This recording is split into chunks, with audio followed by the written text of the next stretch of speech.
My name is Andrew Butler. I'm Cheyenne Nighter. And I'm Aaron Durr. So, Lizzie Borden was a woman that was born in the 1860s in Massachusetts.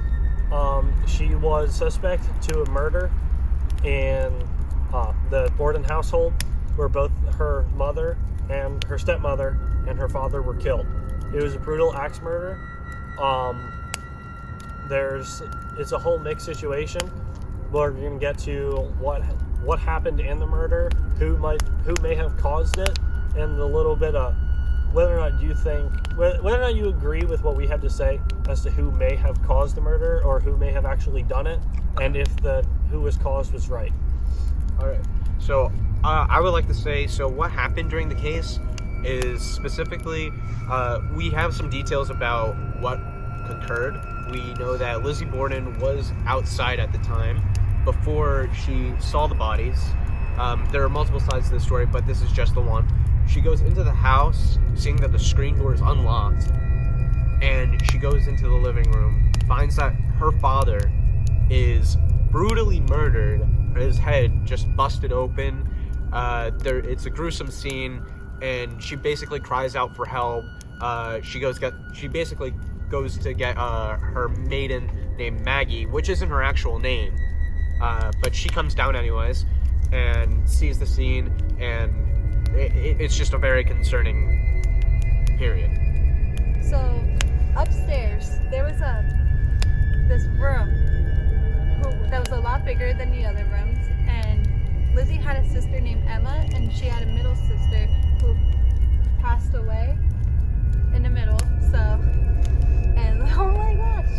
Okay, so Lizzie had the bigger room, and I know, as if you guys have siblings, if you're the older sibling, like, you're gonna want the bigger room, but in this case, she didn't. Like, Emma, who is the older sister, did not want this room. Now, in Lizzie's room, there was this door that was connecting from her room to her parents' room, and this door was, like, nailed shut. Now, we don't know if this was because they thought that Lizzie would go crazy, if it was, like, a protection thing, or if it was a very common thing back in the day. So knowing that it was like a nailed shut door, they really didn't know at the time what was going on, other than just there's probably some feud there. They were afraid of their daughter maybe, or it was just privacy reasons. So we don't really know exactly all the details to what went down, but on another note, we have on the upstairs room, in the guest bedroom, as Maggie and Lizzie essentially just go upstairs to go look for the mother, who isn't supposed to be home, but they find her body in the guest bedroom with her head brutally busted open. So it's another gruesome scene, and there are two victims in this, basically almost like a massacre. There was more suspects than just this maid, and there was more suspects than Lizzie as well. There was John, who was Andrew, which is the father that was murdered, his brother-in-law from a previous marriage, who was also supposed to be in the house. There was supposed to be Emma, and I think The immigrant boy. No, the immigrant boy was not. He didn't really have much to do with it, but it's just who they first back in the day they suspected, you know how it'd be. Someone who didn't blend in. Yeah. Now, there was records. There was no record that Lizzie was a violent person at all. There was no record at all of anyone that thought her family was fearful of her. And she was very antisocial, and she was a dropout. What we do know, from what we've seen throughout the case, is there are a lot of dark histories somewhere in between there. There were a couple periods where there were possible poisonings, right? Mm-hmm. The bread. Yeah, where the family got really sick. And was it the uncle that came in? It was the brother-in-law. It was Andrew's brother-in-law, which I stated earlier was John. He came in after the family was starting getting sick. They thought that it was the baker's bread that was being poisoned, but they never really found that out. But something that really stands out to me as well is there was this pharmacist that stated that Lizzie tried going in there to buy poison. Now, in Lizzie's case, she said that she was buying this poison to get paint out of her dress. Now, back then, in the older days, women had 3 dresses. They had their main dress, a backup dress, and a fancy dress. It was also stated in this trial case that Lizzie was seen burning this dress. But in my perspective, at least, You don't just kind of burn a think, dress just because you can. in my perspective, the pharmacist who didn't sell her the acid, as they said. So I think that's the only way she could have got that out, and because she didn't, she burned it.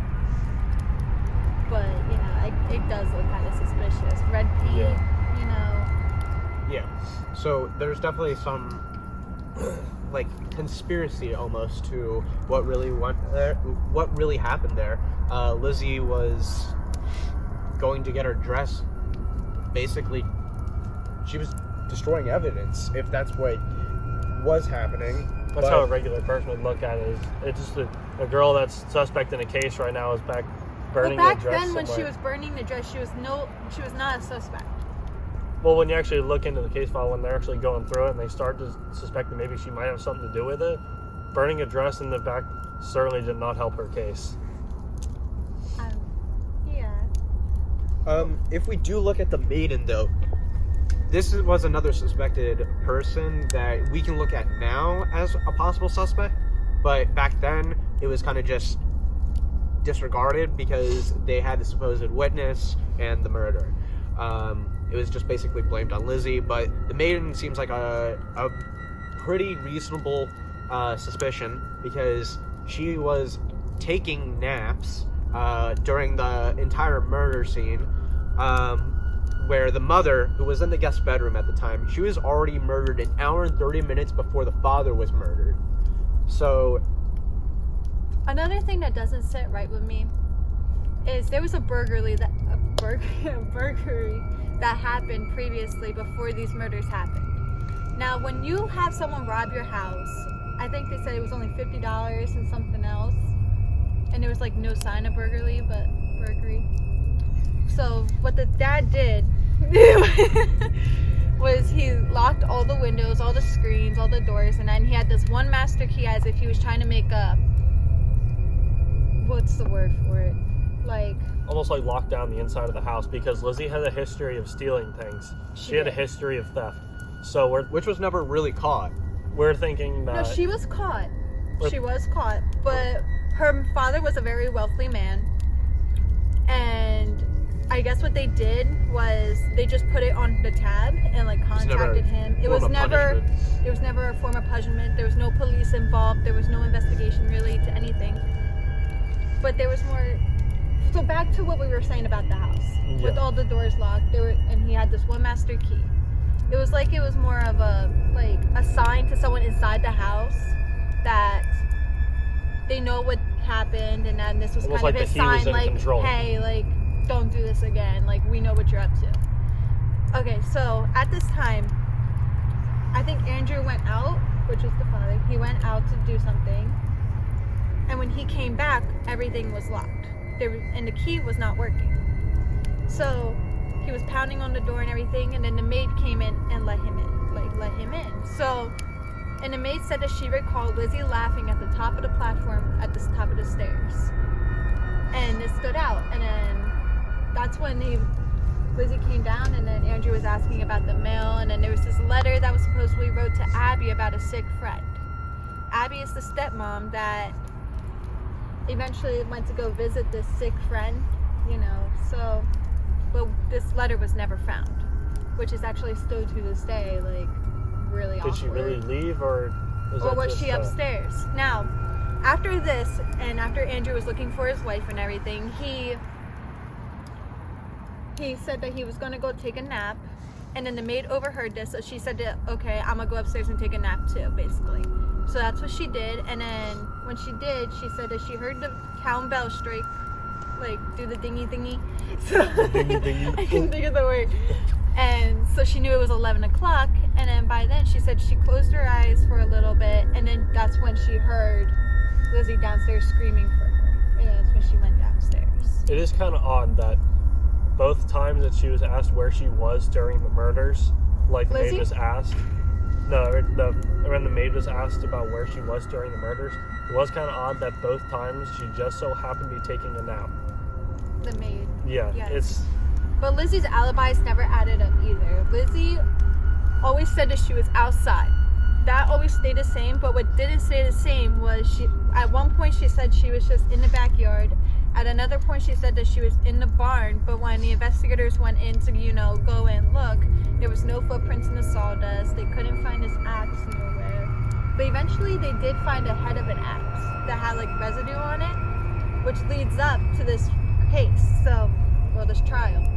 So when Lizzie was brought to the trial after spending a year in jail after she was convicted, right? Or after Borden, she spent a year in jail. The time period, but yeah.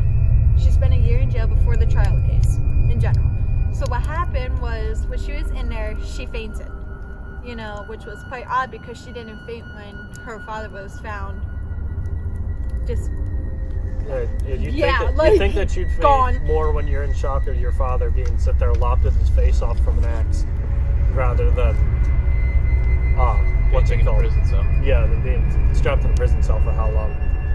Exactly. Well, she fainted, and then what happened then was the people, the jury, thought that she was just putting on this show, oh my god, she's just acting all this out. But then later on during the trial, within this 90 minutes before she was found not guilty, they brought out her parents' skulls with their skin burned off, which they were boiled off, weren't they? The skin was boiled off so that way they could study the skulls more. They were testing the red residue on the axe with the DNA from the residue. So that's it's crazy what how far happened. technology has come. Yeah, we have a boiling piece of you people's can't do faces double off jeopardy, too. so they can't take that same case and go back over because it'd be considered double jeopardy. They would have to find this note or something to go back and research. And even then, no one would be disciplined because this happened in the 1890s. Over 100 years ago. Then people are dead by now. They're gone. So this leads us to basically your thoughts now about what do you think is going on in this case? Because we have our suspected possible murderers, but it does come down to the idea, is there one or maybe two? There were two victims. Was the maid and John having an affair? Or could it have been the sister because she was jealous that Lizzie had the bigger room? Exactly. Well, I guess it's up to you guys now. Help us figure out this Lizzie Borden case.